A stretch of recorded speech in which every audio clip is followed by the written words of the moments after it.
Is there any evidence for the Hebrews in Egypt? Did the Exodus really happen? And if so, who was the Pharaoh who refused to let God's people go? Today, I'm sitting down with one of the leading voices in biblical archaeology, Dr. Titus Kennedy, to dig into the evidence. And what we will find is indeed faith-affirming. Stay tuned for more. Welcome to the Bible and Theology Matters podcast, where we discuss all things Bible and theology. Because it matters. What you really believe determines how you really behave. Now, here is your host, Associate Professor of Bible Exposition at Dallas Theological Seminary and Professor of Bible and Theology for the National Theological College and Graduate School, Dr. Paul Weaver. Welcome back to the Bible and Theology Matters podcast, where we discuss all things Bible and theology because it matters. I'm your host, Paul Weaver, and I'm grateful to have Dallas Theological Seminary as a sponsor of this podcast. Here at Dallas Theological Seminary, we offer flexible degree programs online, on campus, and at our teaching sites around the world. With 19 unique degree programs, including doctoral degrees, certificate programs, master's degrees, there's truly something for everyone. To learn more about studying at Dallas Theological Seminary, please visit dts.edu. Few questions in Old Testament studies generate as much debate as the historicity of the Exodus. When did it happen? Who was the Pharaoh? Is there any archaeological evidence? These are not merely academic questions. They strike at the heart of the Old Testament's historical reliability and, by extension, the trustworthiness of the entire biblical narrative. My guest today has spent years on the field and in the library wrestling with precisely these questions. He is a biblical archaeologist, author, and scholar whose work brings together scripture and on-the-ground excavation work. I'm thrilled to welcome Dr. Titus Kennedy to the show. Dr. Titus Kennedy is a field archaeologist and a professor here at Dallas Theological Seminary. He holds a doctorate in archaeology and has worked on and directed numerous archaeological projects in the Middle East. He's the author of several books, including Unearthing the Bible and Excavating the Evidence for Jesus, The Essential Archaeological Guide to Bible Lands, and most recently, Archaeology and the People of the Bible. Like me, he is passionate about bridging the gap between archaeology and biblical studies. He's a sought-after speaker, educator, and defender of the historical reliability of Scripture. Recently, one of the readers of my book, Faith-Affirming Findings, subtitled 50 Archaeological Discoveries That Validate the Historicity and Reliability of Scripture, asked me what other books I could recommend on the subject of biblical archaeology, and I said, anything written by my friend, Dr. Titus Kennedy. Dr. Kennedy, welcome to the Bible and Theology Matters podcast. Hey, thanks for having me, Dr. Weaver. Well, before we get into the archaeological evidence, let's start with the biblical text itself, which, of course, is a great place to start. The Bible itself actually has a lot to say about the dating of the Exodus, doesn't it? I would love for us to walk through some of those texts, beginning with probably the most important one, 1 Kings 6:1. Because of its clarity, I will read the passage and I'd love for you to explain it. Now, it came about in the 480th year after the sons of Israel came out of the land of Egypt, in the 4th year of Solomon's reign over Israel, that he began to build the house of the Lord. Tell us about that text. So it looks like it's pretty straightforward when we read it. It gives us some very specific information that should be helpful for constructing biblical chronology, and specifically in this case, the chronology for the Exodus, with the baseline starting in the reign of Solomon. So I would say, notice that it gives us 480th year after the Exodus, and then 4th year of Solomon's reign, and then it actually also specifies the month of his reign. And if we go later in the passage, it talks about how many years it took to build the temple. So there's a lot of specificity with the numbers there. Now, there's generally two ways to take this passage, and that's why when we have different views on the Exodus, if the Exodus is historical, usually two different views called an early date or a late date. don't necessarily like that terminology, but it's 15th century BC or 13th century BC. So what's the difference there? So with the 15th century BC date, we're looking at around 1446 BC. And we get that because we know when the reign of Solomon was. We could get into all that, but it's basically all the king lists and the connections with other dynasties from other cultures and nations. So that's a very solid date, starting around 970, 971 BC. So all we have to do really is add 479 fully elapsed years, because we're in the 480th, to 967 BC. And we get to about 1446 BC for the Exodus. So that would be my take on it. Straightforward reading. A lot of this really comes down to issues of hermeneutics, I think.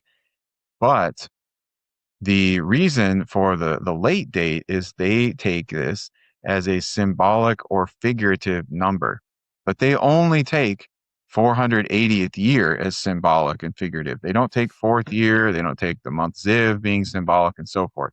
And the main argument has been that allegedly in the ancient Near East, when people were making temple dedication or temple construction texts, that sometimes they would have these huge year spans in there. And it would be from the time that they built or reconstructed the temple and then back to some very important national event or perhaps an earlier famous king. And they argue that that number is symbolic in these ancient Near Eastern texts. However, what I found is that's absolutely not true. So we have several examples of texts similar to this from Assyria, from Babylon, from Egypt, from Phoenicia, even one from Rome. We could pull in just for interest. We can kind of see the continuity of the idea. And in all of those cases, they're giving us yes, it's a large number, but it's a real number that we can see through the chronologies of Assyria, Babylon, and so forth, that they're getting it right, that it's intended to give you a chronology of real solar years. And in fact, they do get it right, except for one instance where out of 3 dates that Nabonidus gives, the one that's farthest back in time, he massively inflates it. He probably just had no idea when the event happened. All the other times it's real. So even if we are sort of appealing to this, let's look at the ancient Near Eastern context and how they understood these large numbers in temple dedication context, we should still be taking it as actually 480th year. There's no reason to make it figurative. When we do that, then we can kind of place the Exodus in whatever year we want to. 13th century, 12th century. There's even been some who in the late date 11th century. So there's no consistent criteria though, but it's built on a false premise. So if we just take it as it says, we get to about 1446 BC. Very interesting. Of course, this is a important issue and one that comes up a lot. And I agree with you. And most in my those in my department also 1446 is the. Of course, you're in our department now. I'm glad to have you as a professor at Dallas Theological Seminary. And we hold to a straightforward reading. That's interesting. You point out, right, that number 480 is taken as a round number or a figurative number, but the 4 years and the exact month of the building right next to each other, right? So yeah, in fact, uneven-handed to do that. If you look at Kenneth Kitchen, so he is one of the major proponents of the late date Exodus and taking this figurative number or figurative stance. And he's also one who made this claim about, the other ancient Near Eastern texts supposedly giving figurative numbers as well. But if you look at his chronology for the sojourn, and in Genesis and Exodus, we have the 430 years, right? And then we also have the 400 years of the oppression of Abraham's seed, okay, to calculate when did Israel first come in, or how's the length of the sojourn. It's very interesting because he calculates the dates for Joseph using 400 or 430 years in those instances. So he doesn't take those as figurative, even though it's a very large number like this. It's an inconsistent standard being applied there. So they're going to add 430 years to a late Exodus date to get to Joseph, rather than having figurative for both or taking literal numbers for both. Well, we're thankful that he and others do take an actual literal Exodus. As you indicated, there are those that don't, right? There are those that just say this is a made up story and there was no real, the Hebrew people were never down in Egypt to begin with. But we do think a normal reading of 1 Kings 6:1 does lend itself to say 480 years means 480 years. Yeah. Well, another important text is Judges 11:26, and there we read about Jephthah, one of the later judges who, when negotiating with the Ammonites, Jephthah states that Israel had been living in the Promised Land for 300 years. Why is this an important timestamp or text as it relates to the dating of the Exodus account? Well, this text corroborates 1 Kings 6:1, and it gives us a slightly more approximate number, but we end up in the same place, plus or minus a few years. So Jephthah in the Judges period, he is about 1100 BC, and we can get into the Judges chronology some other time, but that's fairly well established and agreed upon.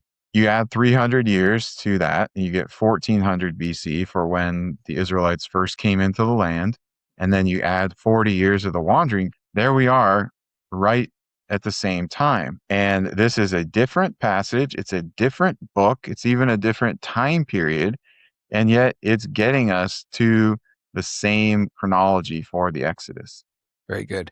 And then in Acts 13, verses 17 to 20, the Apostle Paul summarizes the history of Israel's exodus and conquest when he says, and I quote, "For a period of about 40 years, he," speaking of God, "put up with them," speaking of Israel, "in the wilderness. When he had destroyed 7 nations in the land of Canaan, he distributed their land as an inheritance, all of which took about 450 years. Tell us about that. I think this is helpful for a couple of reasons. First of all, it shows us that the Apostle Paul is taking these biblical passages and the numbers in there, and he's taking them seriously as real periods of time, not just as figurative numbers. In fact, one of the ones that's very important for what we're discussing is he says that they were in the wilderness for 40 years. And then if we break down all of that, what we get is the 400 years of oppression, the descendants of Abraham. We get 40 years wandering in the wilderness, and then we get about 10 years for the conquest of Canaan. And so that's his about 450 years. So he's using these numbers from the Old Testament to construct a real chronology, and those factor directly into how we're getting to a 1446 BC Exodus date and how we would interpret those numbers in the passages that we've just been talking about. Very good. And then finally, for our purposes, let's look at Galatians 3:17. And there Paul writes, and I quote, "The law, which came 430 years later, does not invalidate a covenant previously ratified by God so as to nullify the promise." Would you comment on that passage, how it relates to the Exodus dating? Yeah, so he is starting from the Exodus, and from the Exodus, it's 430 years to this promise to Abraham. So once again, Paul is showing us that these Old Testament chronological numbers, they should be taken as actual years. He's not reinterpreting them as eras or epochs. He's not giving them a different number. He's taking that 430, just like we see in the book of Exodus 12:40, and he's reiterating that that was the time, that was the period of time. So he doesn't have this idea of ancient Near Eastern, long period, long year span is actually not the time or the figure that we're given. He's going with that. This is when it happened. This is the amount of time, repeating that. He informs really our hermeneutics, how we should interpret the Old Testament. Well, Dr. Charles Ryrie used to say, and I know others said it before him, but when the plain sense makes common sense, seek no other sense, right? It seems that the common sense, using normal conventions of language here, is that the authors, whether it's in First Kings, Judges, Acts, or Galatians, seem to be giving us a literal time stamps. So would you kind of provide us a cumulative understanding of all that we've talked about here with these key passages? So 1 Kings 6:1, that is our primary, because it gives us an exact year from the 4th year of Solomon back to the Exodus, be about 1446 BC. Judges 11:26 corroborates this, plus or minus a few years, giving us around 1440 BC. It doesn't use as precise of language because our starting point is not an exact year, it's an approximate year. And then I might add in that in 1 Chronicles 6:33 through 37, we have 19 generations inclusive from Moses to Solomon. And so we see another passage in a completely different book, different author, different time period, but it gets us to the same place because the average generation in this time period was about 25 years. It's based on a lot of different studies, putting together the data that we have for generations and getting an average. Well, 25 times 19, that puts us almost exactly in 1446. It's about 4 years shy of that, 475 years.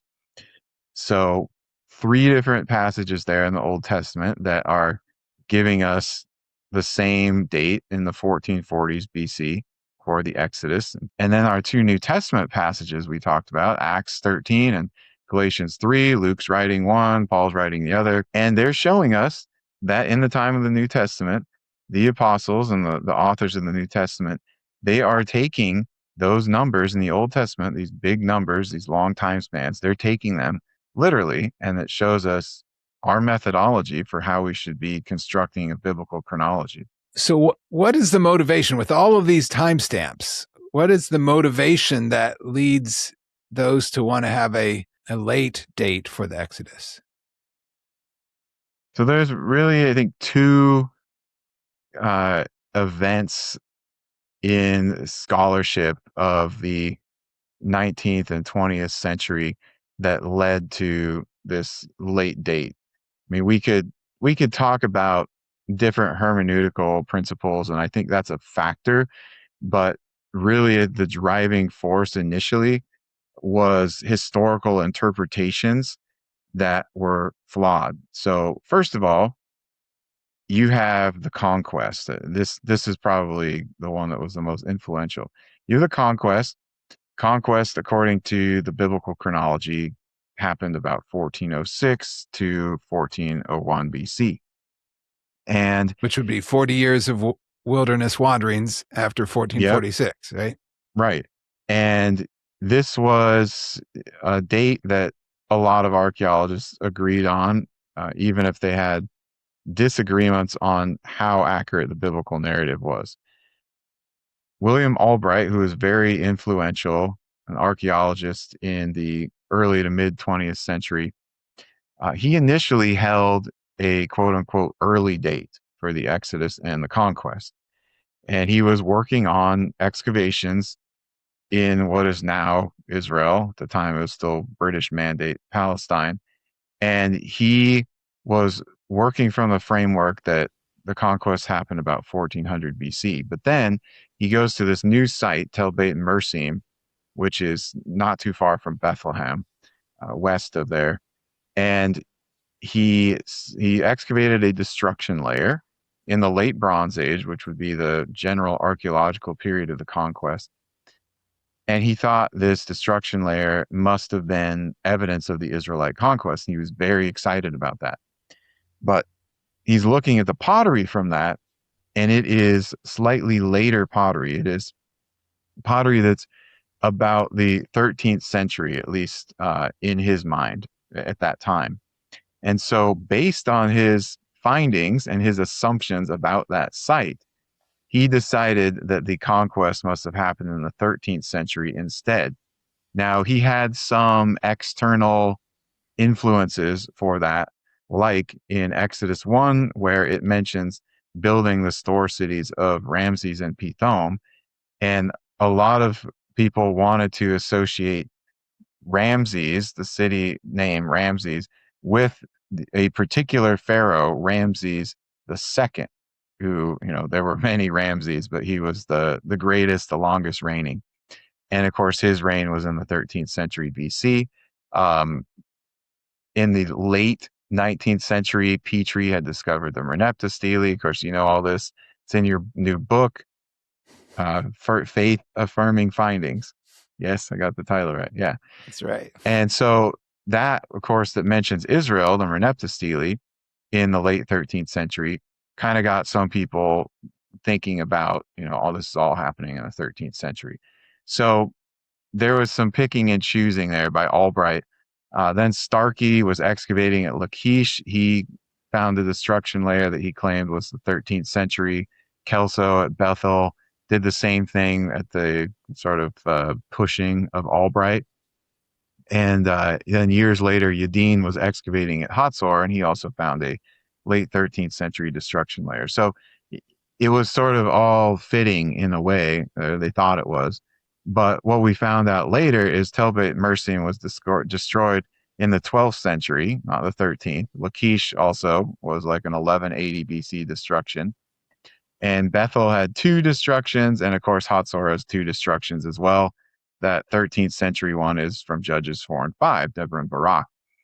And so it started to sort of fall apart, and I think this was when things changed from a lot of archaeologists believing in some sort of historical conquest to the predominant view being it's mythological. And of course, that is carried over till today, at least in secular circles. Very interesting. I had Dr.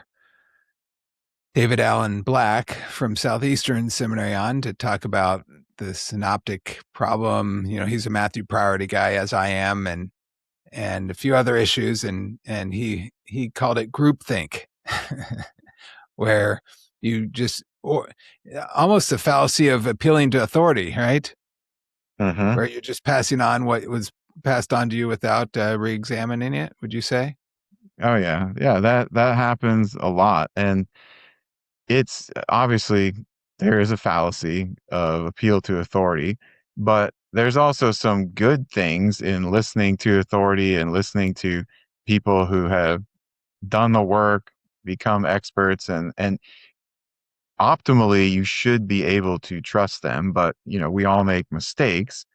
And especially in issues like ancient history and archaeology, where maybe the data isn't all there yet, or some of it's unclear, something like that, it warrants taking another look at it and making sure that that's correct.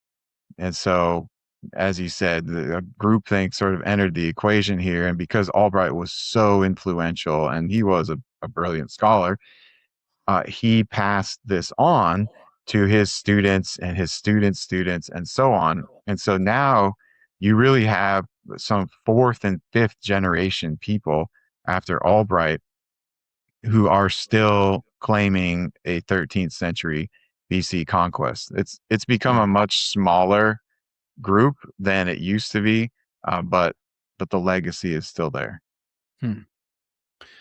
Very good. Well, for those of us who believe the Bible is historically reliable, you and I and many others, and of course we have good archaeological evidence to believe that, when we read these combined texts that we've talked about, the biblical text seems to be clearly making historical claims with some great specificity. This is not just sweeping general statements or legendary and mythological language.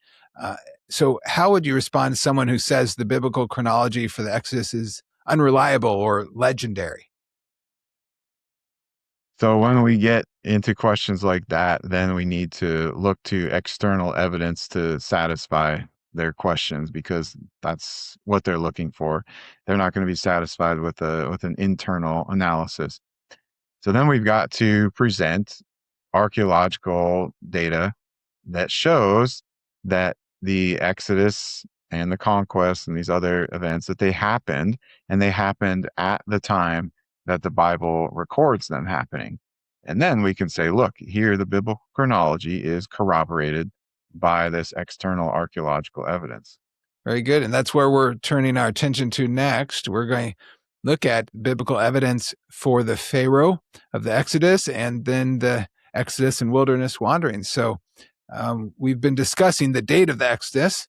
We want to turn our attention to the Pharaoh of the Exodus. But before we do that, would you briefly discuss the challenges of Egyptian chronology that makes identifying the Pharaoh of the Exodus? You mentioned Ramesses, right, already. It makes it very difficult. Yeah, any ancient chronology has some difficulties. Mesopotamian chronology, for example, is more complicated or more fraught with difficulties than Egyptian chronology is. There's about 5 different systems for Mesopotamian chronology. Egyptian chronology primarily just has 2 camps. I'm not going to really get into the radical revisionism, which is pretty fringe and accepted by virtually no scholars. But with Egypt, you basically have what's called a high chronology and a low chronology. And in the time period that we're looking at in the Exodus and the New Kingdom, it's only a difference of around 20 years. So it's not huge, but it does matter when we're getting into very, very specific issues like we are now. So the basis of the difference really comes down to the astronomical observations. So scholars have been working on this. They're still working on it. There's constant debate. It's actually shifting back a little bit from where it used to be. And they tried to assemble the Egyptian chronology by avoiding these astronomical dates, by looking at parallels from nearby nations, like looking at Hittite data, looking at Babylonian data. But the problem is everything really rests upon the Egyptian chronology. So you can't escape that. So they're looking at the observation of Sothis during the reign of Amenhotep I in the 18th dynasty for the period that we're looking at.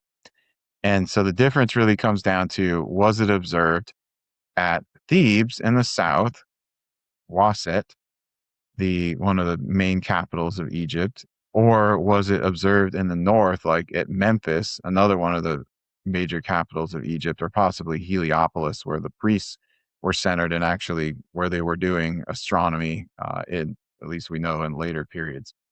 So that's the difference there.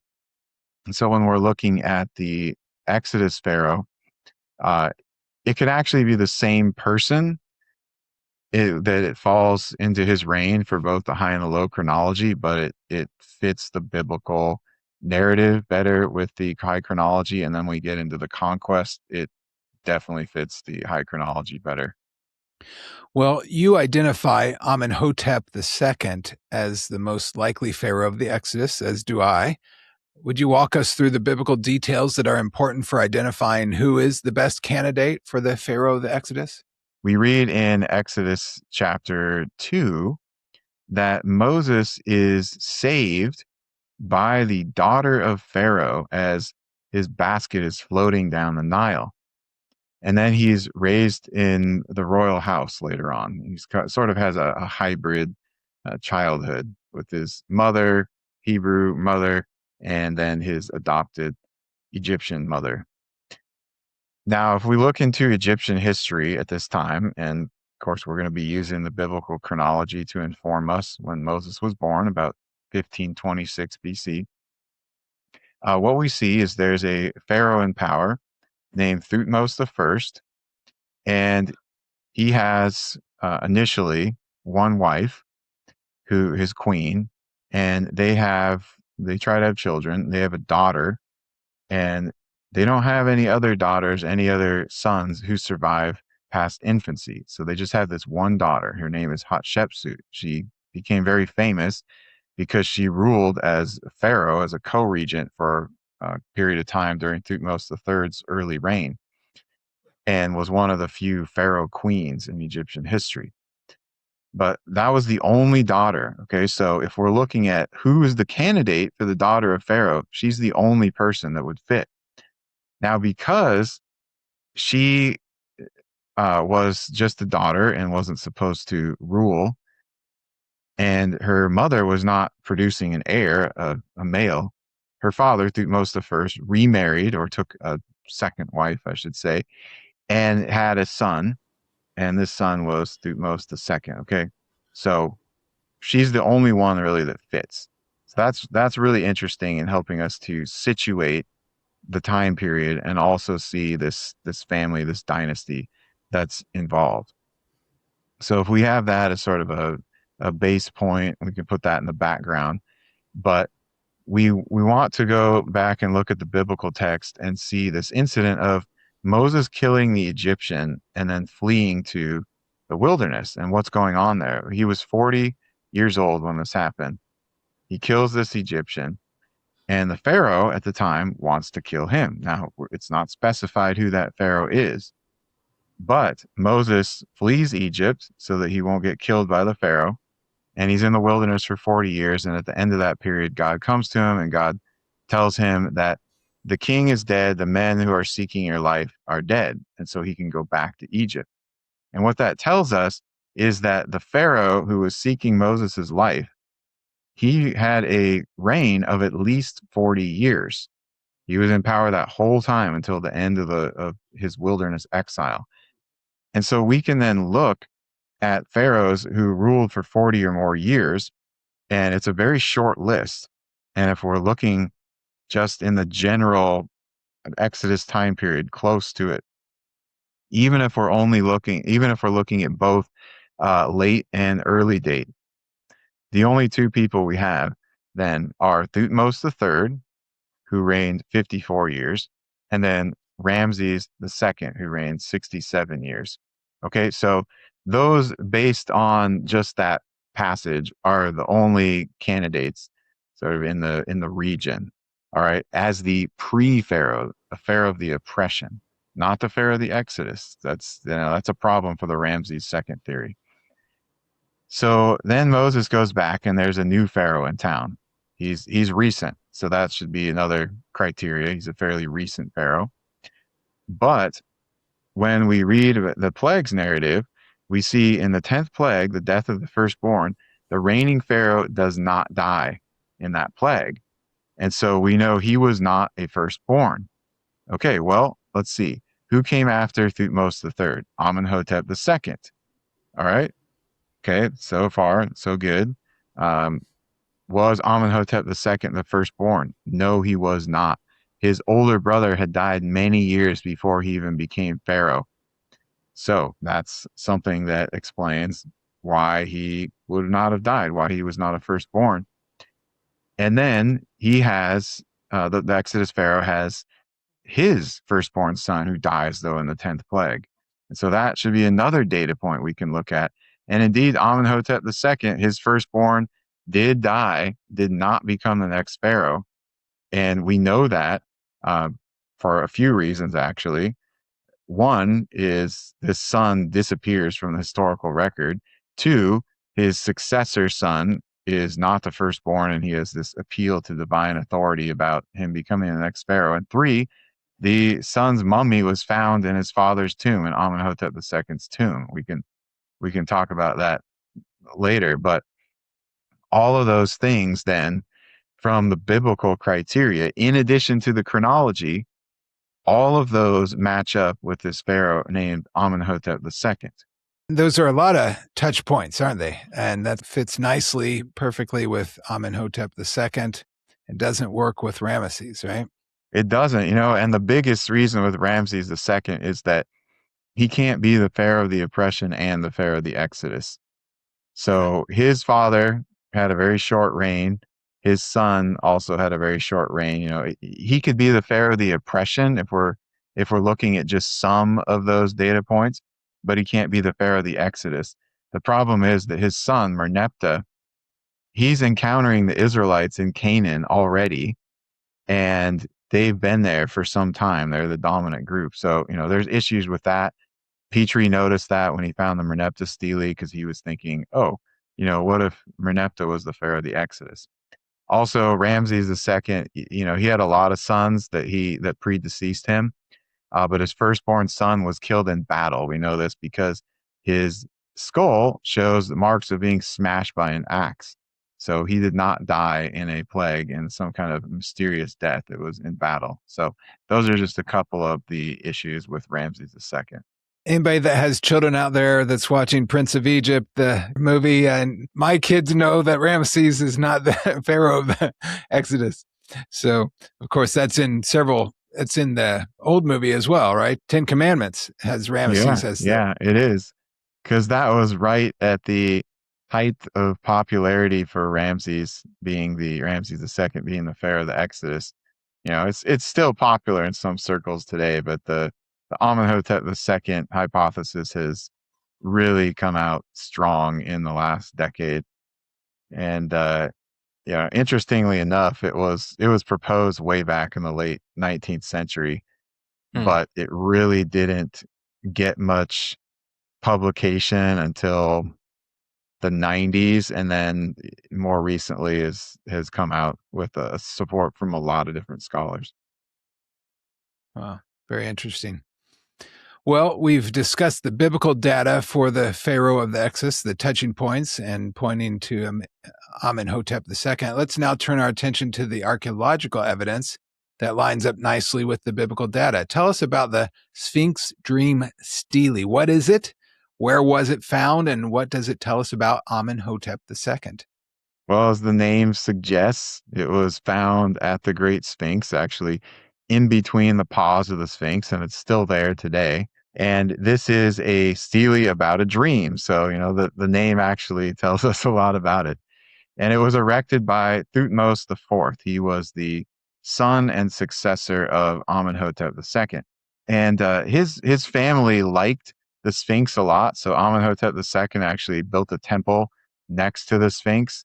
And there are a couple of steles of his there that give us some good information about his family and his career as pharaoh as well. But the Sphinx Dream Stele essentially is this story where Thutmose IV is out hunting, and one afternoon he decides to take a nap by the Sphinx. And during his nap, he has a dream, and the god of the Sphinx comes to him and makes a request, clear the sand, and I'm going to grant you all this, and tells him that he is going to become the next pharaoh. He's going to have the crown of Upper and Lower Egypt. And so what Thutmose IV is doing here is that he's constructing a piece of propaganda that makes it sound like the gods of Egypt had planned for him to become the next pharaoh all along, because there's a succession crisis. And Egyptologists all acknowledge this, that he was not the intended pharaoh. He wasn't the original crown prince. And so he needed to bolster his claim for the throne with this divine endorsement. So there wasn't a question amongst the people, amongst the priests, maybe even his own family, other brothers that might have tried to get the throne. But now it's really strong because the gods told him in the past that this was their divine plan. But of course, what does this tell us is that his older brother, the firstborn, he was gone, he was dead.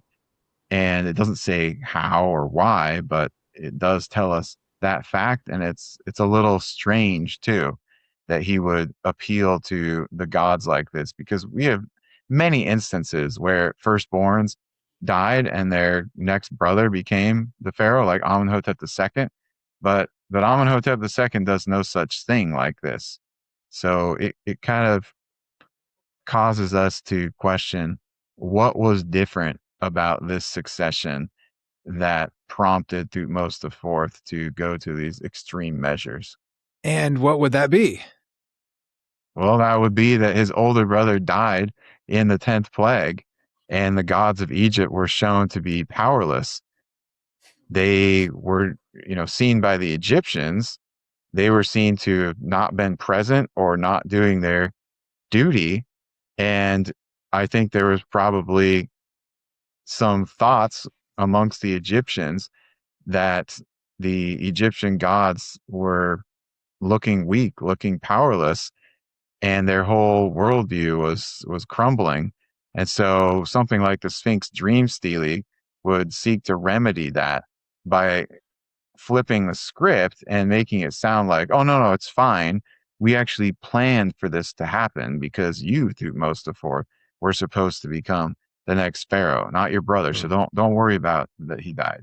So it's a revisionist history, right? It's as you said, propaganda to say that he's the rightful heir to the throne, right? Yeah. Well, one of the most intriguing pieces of archaeological evidence is the body of a young man you have referenced already, Webensenu, found in Amenhotep II's tomb. So this is Amenhotep II, we believe, the pharaoh of the Exodus. Tell us about that discovery and why it matters to the Exodus discussion. So when Amenhotep II's tomb was first discovered in the Valley of the Kings, the archaeologist is going through it and he's cataloging things, and he finds, of course, the sarcophagus of the king is still there, and inside that was his mummy, the mummy of Amenhotep II. But there were other mummies as well, and they had been moved there in ancient times by the priests to hide them because these tombs were always getting looted in antiquity. So they're trying to preserve the mummies. But there was one mummy there that was initially deposited in this tomb. And the reason that we can say that is not just was his coffin there, but his shabtis were there, these little figurines that are supposed to be like servants in the afterlife, and his canopic jars were there. And we know that because they have his name on it. They have the name Webensenu on it. That's where the entrails, right? Their organs are, right? Yeah, four of them. Yep. Yeah. And so we know that he was originally buried there because they didn't move everybody else's canopic jars and shabtis. They just moved their mummies. So he was originally interred in the tomb of his father, the pharaoh, which is incredibly strange. There's only one other example of this happening that I could find in Egyptian history, but this is the earliest example of it. So it's not typical at all. It's very weird. And if you look at the mummy, we know that he's a prince. So he has this little sort of side lock of hair that the princes had. And he was about 8 to 10 years old based on analysis of his skeleton. So he's this young boy, and that age fits very well with him dying in the Exodus plague and him being the firstborn. So he would have been the eldest. So he was born when Amenhotep II was quite young, like when he was just first married. So all that seems to go together very well. And then, of course, the unique or very odd instance of him actually getting buried in his father's tomb. Why would that have happened? This was very early in the reign of Amenhotep II. So they decided to honor this boy who was supposed to be pharaoh, and they put him in his father's tomb. He never got to live out his life, let alone become the next pharaoh. To go back to Amenhotep II, as far as his burial site and some potential indicators of boils on his body, would you agree with that conclusion, or what's the likelihood that what we see on his body might be boils from the Exodus account with Moses? The mummy is very strange looking, so I don't know how much we can speculate on that. I think more research needs to be done on it. Now, the explanations that I have heard are that this particular family, that they had some genetic issues, genetic diseases, and that it's a result of that. And yet I don't see those same markings on the other mummies. I suppose that Webb and Senu could have had some on him, if he went through the same thing, maybe even through most of the fourth, depending on how old he was. But their genetic issues are manifested later, like during the time of Akhenaten and King Tut, and it's different. So I don't know. It's really hard to say. It's intriguing though. Well, before we move on to evidence for the Hebrews in Egypt and in the wilderness, are there any other archaeological discoveries that support Amenhotep II as the Pharaoh of the Exodus you'd like to discuss? Yeah, there are quite a few. I can just mention some of them briefly. I've written a couple of articles on this where I go into more detail, but one really interesting thing is a stele of Amenhotep II. So its main source for this is recorded on the Memphis stele, and it talks about how his last campaign, he didn't do any more after this, and it would date to about a year after the Exodus. He goes to Canaan, and instead of fighting all these different cities and conquering lands, he goes and he takes back 101,000 slaves, and he takes back thousands of weapons and all these chariots. That's his claim anyway. So it sounds like he fixed the problem. He got some slaves now to restore from the Hebrews that left. He got weapons because he lost those when all his soldiers drowned in the Reed Sea. He got chariots, which also were lost in the Reed Sea. And so it's like, oh, everything's okay. Got the slave force back, got the weapons of war back. Don't worry about it. But if you look at his annals, if you look at the records of the following pharaohs for about the next century, there are no more major military campaigns after this. So it's indicative that something happened to the Egyptian military. Well, obviously, if they were destroyed and drowned in the Reed Sea, then it would take some time to rebuild that military force. And then even once they had, maybe they'd be a little bit hesitant to go out. It doesn't really start full throttle again until the time of Horemheb. So those are a couple pretty interesting points. And then I would also add that one of the most important ones actually comes from an ancient Egyptian source, and this is Manetho. He was a priest, historian of Heliopolis in the 4th and 3rd century BC, and he writes about the Exodus. He doesn't call it the Exodus, and he doesn't say the Hebrews, but we know it's them because they go to Judea, they go to Jerusalem, they build the temple, so we know it's them. But he has kind of an Egyptian spin on it, and he says they had leprosy and they agreed with the Pharaoh they'd leave. But the really important thing for our purposes here is that he says the king's name in Greek was Amenephis, which is Egyptian Amenhotep. So he gives us the name of the Pharaoh. It is Amenhotep. Now, there were 4 Amenhoteps in the 18th dynasty. The 4th one didn't go by that anymore. It was Akhenaten. But we can look at the other 2, and they don't fit those other criteria at all. So they're excluded. We really just land on Amenhotep II once again. Dr. Kennedy, thank you so much for joining us today. I think you've demonstrated that the biblical case for an early date of the Exodus is very strong, much stronger than many Christians realize.